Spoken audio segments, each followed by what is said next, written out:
Tegelikult ma muutsin konkreetselt nagu kõik asjad oma elus ümber. See, millega ma varasemalt tegelesin, kõik need soovitusturunduse või krüptoprojektid, ma jätsin täiesti selja taha. Ei ole kunagi nagu IQ-s, nagu ettevõtjad, nad ei ole targemad, nad ei ole, ma ei tea, rohkem haritumad tavaliselt väga.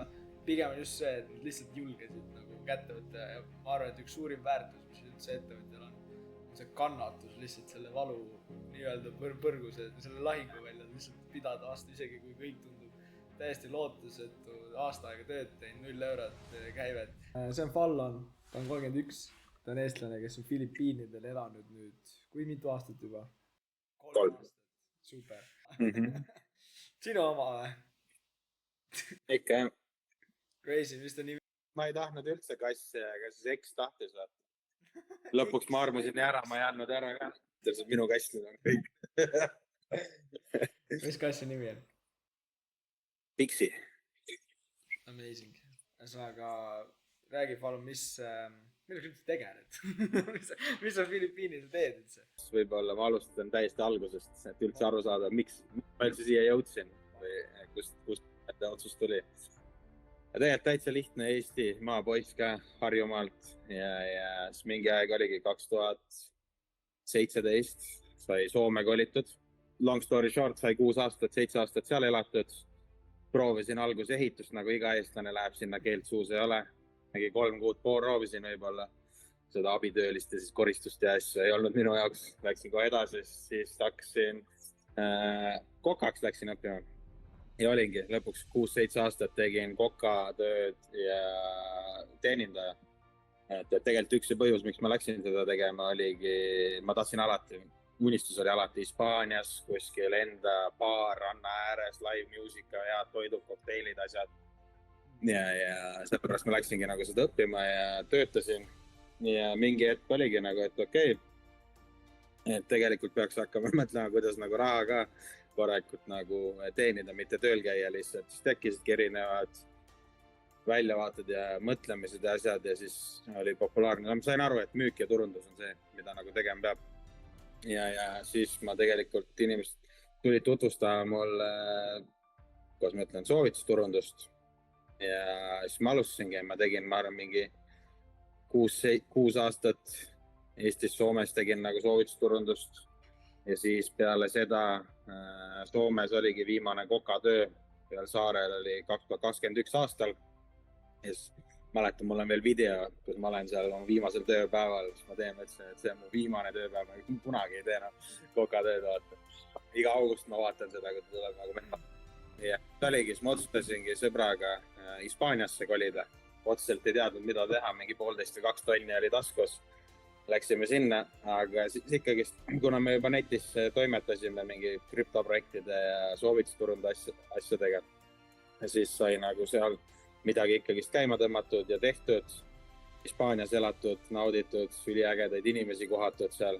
Siis oligi järsku oli selline teema, et okei, lähme siis Dubaisse 8 nädalaks, siis seal on mingi üritus. Läksime 8 nädalaks Dubaisse, sellest 2 nädalaks sai mingi 3-4 kuud.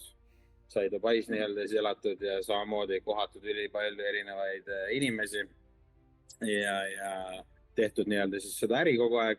No soovitusturundus ongi siuke äri, vaata, sa kohtad kogu aeg uusi inimesi, alustad uusi koostöösi, aga see hetk nagu, kui ma nagu läksingi Dubaisse, siis muutus see mu jaoks, et ma läksin nagu hakkasin rohkem globaalselt tegema äri. Kohtusid selliste inimestega, kes olid kuskilt välismaalt erinevad, kes Ladina-Ameerikast, kes Aasiast. Ja siis seal nii-öelda olles ma kohtusingi siis ühe inimesega, kes oli Filipiinidelt. Ja tal oli enda ka mingi krüptofirma konkreetselt, nad teevad blockchain turundust ja asju, siis ma rääkisin nagu enda projektist, millega me tegeleme. Talle nagu pakkus huvist, ütles okei, et tule siis Filipiinidele, et teeme mingi evendi siia. See oligi, võtsin lennupiletid 8 nädalaks edasi-tagasi Dubaist Filipiinidele ja siis tagasi tulin siia. Tegime esimene päev evendi, 200 inimesele, siis mõtlesin, okei, no ma peaks 2 nädalat oli peaaegu läbi ja siis mõtlesin, no kui ma ära lähen, siis see on suht mõttetu nagu käik. Ühesõnaga ma canceldasin need lennupiletid ära, et ma jään natukene pikemaks. Ja siis sellest natukene pikemast on saanud nüüd põhimõtteliselt 3 aastat, aga meeletult palju asju on juhtunud selle aja jooksul. ehk siis tegelikult ma muutsin konkreetselt nagu kõik asjad oma elus ümber. See, millega ma varasemalt tegelesin, kõik need soovitusturunduse või krüptoprojektid ma jätsin täiesti selja taha. Enamus inimesed täiesti nii-öelda kogu mu keskkond või nii-öelda ümbruskond muutus ja oligi rohkem, panin fookust nagu reaalselt, mida ma tegelikult teha tahan. Ja üks asi, mis ma tegelikult teha tahtsingi ja meeldiski, alati ongi sotsmeedia ja selline turundus, nagu kreatiivne töö. Ja siis mingi hetk ma olingi nagu siin sihukes olukorras, kus ma olen nagu nullseisus, ma ei taha nagu teha seda, mida ma olen teinud viimased 6-7 aastat mingid neid turundusprojekte ja samas ma ei tea täpselt, mida ma tahan teha ka. Ja siis ma nagu sain nagu ühe kursuse, soetasin ühe sotsiaalmeedia kursuse, kuigi ma olen neid nii palju igast erinevaid ostnud ja käinud kuskil seminaridel, asjadel, kõik on sama olnud, aga see oli nagu, mis muutis minu jaoks, siis ma hakkasingi nagu teistmoodi katsetama ja asju ja siis sealt tuli ka nagu teisi inimesi täiesti lampi. Hakkasid inimesed kuskil Kanadast ja USAst kirjutasid, kuule, et räägi lähemalt sellest ja nii edasi. Sellel hetkel ma tegelikult seda sama kursust nagu promosin ja ma võtsin selle, see aitas mind ja nii edasi ja suvalised inimesed kirjutasid ja võtsid samamoodi nagu neid kursusi, mõtlesin okei nagu. Ja fokusseerisingi selle peale ja siis mingi hetk nagu olid teised inimesed, vaata mingid ettevõtjad, kes ütlesid, et okei, kuule, oleks vaja abi nagu sellega ja tollega nii-öelda firmas, et teha nagu ka olla rohkem nähtaval sotsiaalmeediaga, et saada aidata. Siis tuligi üks inimene ja sealt tuli nii-öelda järgmine ja nii edasi. Et tegelikult siis oligi, ma sain aru, et see on nagu see asi, mis mulle meeldib teha, mis ma saan teha ja ma olen nagu ise, kuidas ma ütlen, ma kontrollin ise täielikult olukorda, et ma ei sõltu kellestki teisest, kui sa töötad kuskil mingi teiste ettevõtetega, et vahet ei ole, kui hästi sa teed. Päeva lõpuks võib lihtsalt juhtuda midagi, mis ei sõltu sinust ja see elimineerib kõik täiesti ära. Et see oli lihtsalt minu isiklik kogemus. Tegelikult täna on üks nii-öelda selline turundusfirma, üks tootepõhine tervisetooted, mis ma täna tegelikult siiamaani tarbin ise ja mis mulle meeldib ja mida ma ka edasi promon. Aga need ei ole ükski seotud enam nagu krüptode ja asjadega. Aga jah, see olengi soovitusturundust ja asju nagu teinud, siis ma tegin klientidele ja siis mõtlesingi, et okei, et nagu ma teen üksi, siis ma olen nagu limiteeritud, et ma tahaks nagu scale ida, tahaks kasvada nagu. Ja siis ma hakkasingi mõtlema, et okei, teeme sõbraga agentuuri, sõbral oli ka täpselt siuke hetk, elab Soomes, tal oli ka siuke hetk, et ta nüüd tööl ei käi, vaba aeg on, ressurss on, et tahaks midagi teha. Otsustasimegi, et okei, teeme sotsiaalmeedia nagu agentuuri, hakkame nagu seda teenust pakkuma suuremale grupile. Ja hakkasime, siis tegime suht palju siukest, ütleme nii, alguses mõttetud eeltööd ja asju. Aga see oli hea, et me seda tegime, sest siis tegelikult ma kohtasin ka Andriast siin mingi hetk ja jumala lampi Instagramis nägin su mingit videot ja asju ja vaatasin jumala kõva, mingi noor kutt Eestis jumala hästi nagu toimetab ja mõtlesin kirjutada lihtsalt ja uuringi nagu, sest mulle meeldib inimestega network ida ja suhelda eriti nagu, kes on like-minded inimesed ja nagu arutada ja vaadata nagu teiste inimeste maailma väljavaateid ja siis kui me tegimegi esimese kõne, siis ma suht hämmastanud nagu, et see oma vanuse kohta sa oled nagu way ahead juba selles suhtes, et sul on väga, väga õige suund. Vana sa oledki täna? 21. No 21 on ju, ma olin 21 nagu täiesti teises suunas, ütleme niimoodi. Et selles suhtes väga, väga, väga vinge ja tegelikult tänu sellele ka et sinuga hakkasime suhtlema, siis ma tegelikult analüüsisin nagu palju seda nagu content creation'it ja management'i ja asju, siis ma saingi aru, et see kõik on nagu äge, see sotsiaalmeedia tegemine ja nii edasi. Aga ma lihtsalt võrdlesin seda, mis sa teed näiteks täna. See on kergemini nii-öelda skaleeritav. Inimestele on kergemini näidata tulemusi ette, sest see, mida ma teen, see on pikaajaline protsess ja paljud ettevõtjad täna võib-olla nad ei saa aru, et need tulemused, nad ei tule kohe vaata. Ja need asjad sa ei saa skaleerida. Kui me teed kellegile content'i asju ja mingi suvaline inimene näeb su content'i ja ta lähebki võib-olla, kirjutab sulle või ostab, sa ei saa neid otsi kokku viia kuidagi, et näed, see inimene tuli just selle pärast või selle kaudu. Ehk siis võib-olla nagu kõik ei mõista seda. On inimesed, kellega ma täna ka töötan, nad saavad aru sellest pikast mängust ja nad saavad aru ja nad näevad, et vahepeal tulebki kuskil keegi nagu et see toimib, aga nagu pikas perspektiivis, et väga suureks kasvades siis ma paningi võrdluseks, ma vaatasin, et fuck, palju kergem on nagu teha see, mida sa teed. Ja tegelikult see oligi see üks põhjus nagu tänu sinule ka, miks me võtsime tegelikult selle suuna ise, et me muutsimegi just ennast ka lead generationi peale ja see on palju nagu mõistlikum. Ja ma olen tänulik, et sa oled nagu selline väga avameelne olnud ja avatud nagu abistama ilma mingite nagu tagamõtete või intentioniteta, vaid oledki nagu siiralt aidata vaata. Siuksed inimesed nagu ei leia kogu aeg vaata, kes on nagu sama mõttega või lihtsalt tahavadki aidata ja selles suhtes on nagu ülihea. Et on hea alati kellegi küsida, kes on juba seda asja teinud ja kes teab, kuidas teha ja kes on ka vabalt nõus ja valmis jagama ka seda infot, et aidata ja reaalselt kellegi nagu käima saada. Eks täna ma olengi tegelikult siin Filipiinidel, aga keskendume just nii-öelda Soome ettevõtetele, aidata neil siis saada kliente juurde.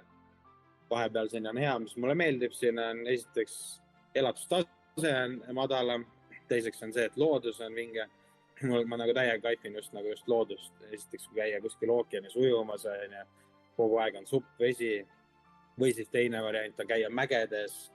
Et vahepeal oleme käinud sükses kohas, kus oledki lihtsalt pilvedest kõrgemal ja siis hommikul sa ärkad vara 5, lähed vaatad, ongi nagu seal mägede ällis on lihtsalt see pilvede asi liigub nagu üli vinged vaatepildid ja inimesed on hästi sõbralikud ja ägedad. Aga üldjuhul jah, on nagu väga vinge ja kindlasti soovitan nagu kõigile nagu reisida korra elus vähemalt kuhugi teise riiki elada seal, nagu see avardab nii palju mõttemaailma, eriti kui sa näed nagu kolmanda maailma riikides, kuidas nagu osa inimesi elab või isegi päris suur protsent, siis see muudab sinu tänulikkust elu vastu täiesti teistmoodi. Reisin, aga just Euroopas, et ma kusjuures ei ole väga siin Aasias saanud, ma käisin Tais, kui ma olin 3-aastane, aga sellest ma väga ei mäleta väga midagi. Mul oleks selline küsimus, et nagu, millist nõu sa annaksid võib-olla vennale, kes praegu elab Eestis, võib-olla mõelnud tulla elama just siia Aasiasse, vaata on päris populaarne praegu tulla Taisse, Indoneesiasse, Filipiinidel elama. Missugust nõu sa võib-olla annaksid nagu sellisele eestlasele praegu? No esiteks, kui sa tahad sellist otsust teha, et sa tahad reaalselt elama minna, siis leia ka viis, kuidas sa saaksid endale läbi telefonis või läbi arvuti nii-öelda, et sul oleks mingi cash flow või mingi sissetulek. Ja neid võimalusi on palju, sa võid, ma ei tea, teha Forexit või krüptot või teha mingit reaalset business to business äri, eks alates samamoodi nagu, mis me teeme, kas sotsiaalmeedia või lead generation või asjad, mingid teenust asju või siis e-poodidega pakkumised, mingi asi, mis toob sulle niimoodi raha sisse, et sa ei sõltu asukohast. See on üks asi nii-öelda. Teine asi, päris paljud inimesed, kellel on täna ressurssi, aga nad lihtsalt põevad. Nad ei julge seda esimest sammu teha. Ma ka põdesin, kui ma alguses siia tuli. Ma mäletan, ma kunagi ammu vaatasin, mul meeldis mingi dokke vaadata ja vaatasin, kuidas mingi Filipiinidel mingi erinevad gängid ja asjad, mingi siuksed asjad. Lõpuks ma tulin siia nagu täna olin nagu vabalt, selles linnas, kus ma elan, nagu see on ütleme kõige safe Filipiinid. Ma nagu võin vabalt siin nagu öösel niimoodi ringi käia, ei ole mingit probleeme. Et see, mida nagu arvad, et see üldiselt ei ole nagu niimoodi. Et tegelikult ongi, lihtsalt tee see esimene samm ära ja tule. Sa näed, et teed asi ei ole üldse nii hull kuhugi. Peab mitte otsuse võtta. Aasiasse elamise peale. Ma olen mõelnud seda, et äkki peaks kõiga 2 nädalat niisama reisida ja vaatama, kas mulle meeldib ja siis nagu tagasi tuleb. Mis sinu kommentaar sellel oleks? Tule, ma tulin ka 8 nädalaks. Seda. See teema on küll. Et ma tulin ka 8 nädalaks algus, aga lihtsalt niimoodi nagu see jäi. Mul oli teine nagu põhjus ka, et ma olingi siin äri pärast ja ma tahtsingi jääda natukene pikemaks sellepärast, et see äri nagu reaalselt jooksma läheks ja asi nagu toimiks. Kas sa igatsed ka Eestit? On sõpru muidugi nagu Eestist, kellega ma suhtlen. Mida ma igatsen, pere igatsen kindlasti, vaata. Isa elab Eestis kodus, ema ja õde elab ja õe laps elab Soomes, keda ma ei ole nüüd pikalt näinud. Aga et sinna elama tagasi minna, see on hea, samas vahepeal on hea, et sul on nagu 4 seasonit mul on siin nagu mingi aeg mul nagu kolli ette visanud, vaata, kui sul on aasta ringselt 30 kraadi. Aga ei ole siukest 15 kraadi. Ma ei ole 3 aastat tundnud alla 20 kraadi. Isegi kui ma olen välja reisinud, siis ma reisisin ikka Dubaisse või kuhugi mujale, kus on ikka nagu palav. Et selles suhtes, et korra tahaks nagu Soome mingi talve, mingi suusapuhkuse kiirelt teha, vaata, või Eesti. Aga otseselt ma ei näe täna hetkel vähemalt, et ma tahaksin nagu elama sinna tagasi tulla. Pigem edasi kuhugi ikka. Okei, super. Kas sul on olnud sellised hetki ka, kus sa oled nagu kahetsenud, et sa oled Filipiinidele, või no üldse ütleme siis nagu Aasiasse elama? See on siuke kahe otsaga asi, ma kahetsenud ei ole kindlasti. Ma arvan, muskumused on lihtsalt sellised. Vaata, ma usun, et iga asi elus, mis juhtub põhjusega. Ja alati, me oleme alati seal, kus me oleme peame täna. Et see, miks ma olen siin täna, see on põhjusega ja see olukord, kus ma olen täna ja mida ma teen ja nii edasi, see on alati põhjusega, et viia siin. Et avada sulle järgmiseid nii-öelda uksi. Et ma kindlasti ei kahetse seda, see on avanud meeletult mu silmaringi. Ja ma olen kohanud nagu väga palju inimesi, kes avavad järgmiseid uksi minu jaoks nii-öelda, kellega me oleme nagu väga tugevaid sidemeid nagu loonud, et see kindlasti mitte. Võib-olla, ma ei saa öelda isegi, et kahetses mingi otsuseid, mida on varem tehtud, vaata, see on jällegi see põhjus, mis ma täna siin olen. Et pigem ei kahetse. Ei ole selle koha pealt kahetsega nagu, et kus ma olen täna. Enamus vaatajad on tõenäoliselt tiksuvad Eestis, võib-olla alles mõtlevad nagu oma ettevõtte nagu tegemise peale, et sa oled ettevõtlusega nagu päris kaua tegelenud. Et ma mõtlen, et enamus ajast, miks inimesed ei alusta, võib-olla on sellest, et nad ühesõnaga ebakindlus on ju, risk. Mis ma tavaliselt ütlen selle peale, et kas ei oleks risk nagu suurem risk, nagu 40 aastat töötad ühes kohas, kas see ei ole suurem risk on ju. Aga mida sa ütleksid nagu sellisel inimesel, kes võib-olla kardab nagu sellise asjaga üldse alustada? Õigus karta, ettevõtlus ongi ebakindlalt olemine. Tööl käimine on kindel olemine. Sa tead, sa lähed 8 tööle või 7 lähed tööle, sa oled 5, sa käid niimoodi esmaspäevast reedeni, järgmised 5, 10, 20, 30, 40 aastat. Ettevõtlus on selline, et sa ei tea, kus su järgmine klient tuleb, kus su järgmine raha tuleb ja nii edasi. Aga see ongi see nälg, mis tegelikult paneb sind rohkem ja rohkem töötama. Samamoodi mul. Ma olen küll nagu pikalt teinud, ma olen igast erinevaid asju ka nagu proovinud. Kas mul on olnud raske, sitaks raske vahepeal olen nagu. Et siin ei ole midagi salatava, väga raskeid aegu on olnud, eriti kui sa oled üks olukord, sa ei tea, mida teha. Ja sa oled eriti 10 000 kilomeetrit kodus.